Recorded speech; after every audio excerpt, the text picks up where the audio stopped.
Hello everyone, I'm Daniela Elana, and this is the finale of Historical Paranormal, episode 50 for season 2. Thank you for staying tuned to the final episode. This week we'll discuss the phenomenon of people posing as fake police officers, and where some of this comes from. A 19-year-old college girl named Lauren is the heroine of a sensational international urban legend.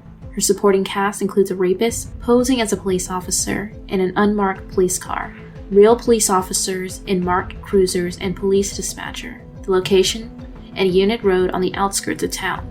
And the town could be anywhere, as the urban legend has its location changed as it circled the globe via email from Virginia to Australia to Canada to Britain. The story goes like this.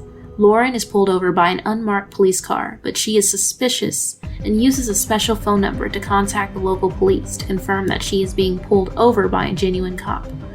The surprised dispatcher tells her to keep driving because the car behind her is not a real police car. Within minutes, real officers intercept the imposter, who, when arrested, turns out to be a rapist. Dramatic? Yes. True? Not exactly. While some urban legends are harmless, this tale adds unnecessary fear to the lives of solo drivers. Furthermore, it encourages readers to believe 3 harmful falsehoods. The first is that there is an epidemic of criminals posing as police officers. The second is that the officers in unmarked cruisers can't be trusted. The third, that there are unpublished secret phone numbers that connect cell phone users to the local police agencies. Do crooks really impersonate police? While there are certainly cases of people posing as police officers, when we asked some real police officers about this, they said the probability of being pulled over by an imposter is remote.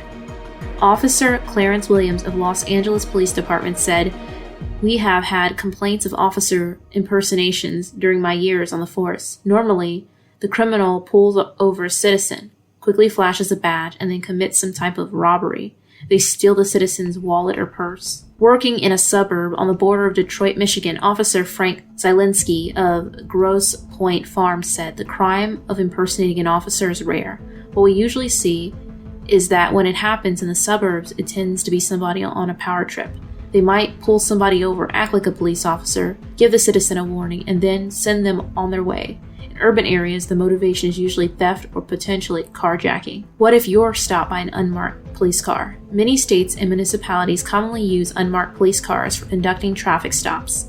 Unmarked cars are valued because they blend in better with other traffic, helping the police nab speeders and other traffic law violators. AOL Autos has covered the deployment of many non-standard cruisers, so you can be up to date on the most plain brown wrapper enforcement vehicles look like. While modern unmarked police cars can usually hide in traffic with lights blazing, it's hard to mistake a stealth cruiser for anything other than the cop car on official business. Lights on law enforcement vehicles are white, red, and blue. But what if you're pulled over by an unmarked vehicle that doesn't have red and blue lights? Maybe the driver is not in uniform. If you suspect that you're being pulled over by an imposter, follow these tips and the traffic stop will go more smoothly and be less tense for you and the officer. As soon as you realize that you're being pulled over, activate your vehicle's 4-way hazard lights. Then tell the officer that you are aware that they are there and that you are complying with his or her request to pull over.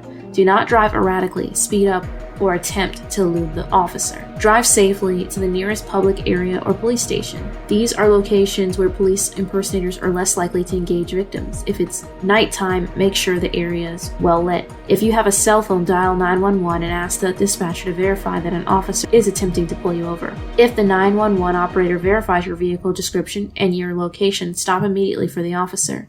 If the unmarked cruiser is operated by a plainclothes officer, you may request that a uniformed officer responds to the scene. Remember to be polite and non-threatening. Know the law. It pays to know your local laws and policies regarding unmarked police vehicles. For example, in Los Angeles, the LAPD's official policy is that unmarked vehicles may not perform a traffic stop. If an officer is in an unmarked vehicle, wishes to pull over a citizen, they must radio for a black and white with uniformed officers to perform this task. The LAPD's officers, Williams said, a marked cruiser make it obvious to the citizen that they are being pulled over by an official vehicle. They can't then used the excuse "I don't know" or "I was afraid to stop." Lauren's urban legend claims the young woman dials 112, pound 667, or pound 77. These numbers are claimed to be unadvertised direct dial speed that automatically connect a caller to the nearest police dispatch operator. None of these numbers work nationwide. However, some states do have unique, specific phone numbers that motorists can use to contact law enforcement. A list can be found, and I'll leave the link